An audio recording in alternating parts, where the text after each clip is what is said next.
જ શિક્ષણને લઈને કામ થાય અને આપણા બાળકોની અંદર સાચું શિક્ષણ પ્રવર્તે તે માટે શું કરવું જરૂરી લાગે છે? અને જે ખોજના પ્લેટફોર્મ પર આવી રહ્યા છે એ શિક્ષણના જે સંસ્કાર પડી રહ્યા છે, આપના હૃદયથી એ બ્લેસિંગ્સ ઈચ્છીશ કે આ લોકો જે કામગીરી કરી રહ્યા છે, આ યુવાનો જે સમાજ શિક્ષણનું જે કામગીરી કરી રહ્યા છે એને વિશે 2 આશીર્વચન આપો. પહેલાં તો ખોજ સંસ્થાને અને પૂર્ણજીને, ભાઈ જયેશને મારે ખૂબ ખૂબ અભિનંદન આપવાના છે કે આવા ચિંથરે વીંટ્યા રતન જેવા હીરાઓને શોધીને અહીંયા પ્રસ્તુત કર્યા છે. અહીંયા જે વાર્તાની શિક્ષણની જે વાત કરીને મારે બહુ ટૂંકાણમાં કહેવું છે કે સને 1958માં સેન્ટ ઝેવિયર્સ કોલેજમાં ભણતા સ્વર્ગસ્થ ઝવેરચંદ મેઘાણીની સૌરાષ્ટ્રની રસધાર મને ભણવામાં આવી. એ વખતે વાંચ્યા પછી એમ થયું કે મેઘાણીભાઈ જેવું કામ આપણે કંઈક કરવું છે.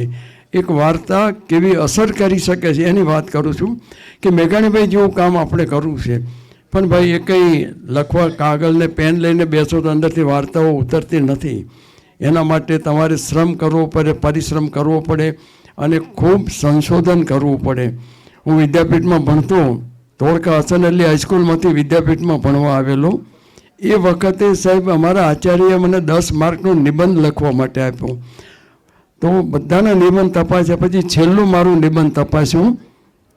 મને થયું કે આપણે બહુ હોશિયાર વિદ્યાર્થી છે એટલે આપણને કંઈક અભિનંદન આપશે. એમણે પેપર હાથમાં લઈને કહ્યું કે ભાઈ આને 10 માર્કમાંથી -2 માર્ક્સ આપું છું, 10માંથી -2 માર્ક્સ આપું છું.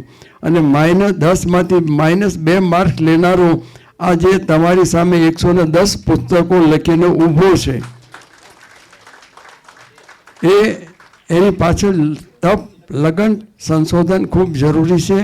મેઘાણીભાઈ એમનામ થવાતું નથી, પણ મેઘાણીભાઈના કામમાંથી એક મને સ્પાર્ક મળ્યો કે ભાઈ મેઘાણી જેવું કામ આપણે કરવું છે. અને એને કારણે લોક કલાકારો સાથેના સંપર્કો હું ઊભા કરી શક્યો. એટલે આ મિત્રો જે કામ કરે છે એ બહુ પાયાનું કામ છે. અને વાર્તાઓ અને શિક્ષણ આજના યુવાનોને તમે જેટલું વ્યવસ્થિત આપશો ને એટલી નવી પેઢીના યુવાનો તૈયાર થશે. મારે એમને ખૂબ ખૂબ ધન્યવાદ આપવાના છે. નમસ્કાર.